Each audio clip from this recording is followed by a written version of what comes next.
Des données, il y en a partout. Nous baignons dedans. Notre téléphone, notre voiture, nos pneus, notre télévision, tout cela génère de la donnée. Mais tout d'abord, pour tout savoir sur les datas dans l'entreprise, les métiers, les technologies, abonne-toi et enregistre cette vidéo dans tes favoris pour la retrouver facilement. Mais pour voir les choses de manière un peu plus rigoureuse, on peut définir la donnée comme l'expression numérique d'un élément du monde réel. Bien sûr, la donnée peut aussi être sur papier ou sur d'autres supports, mais nous parlons ici de la donnée numérique.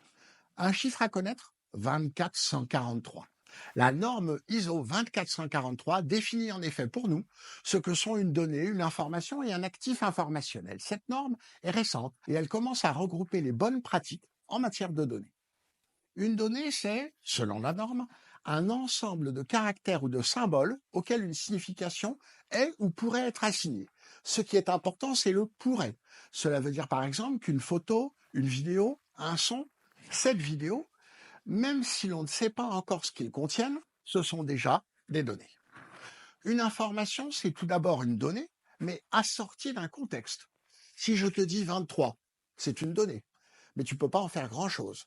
Mais si je te dis qu'aujourd'hui à 9h17, la température était de 23 degrés Celsius à Paris, j'ai transformé la donnée en une information. Et pour terminer, parlons des actifs informationnels. Ce sont des informations, mais qui ont de la valeur pour quelqu'un.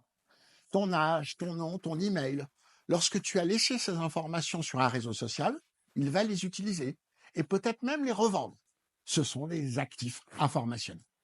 Maintenant, tu sais ce que sont les données, les informations et les actifs informationnels. Et si tu fais carrière dans la data, bah, tu croiseras chaque jour les trois.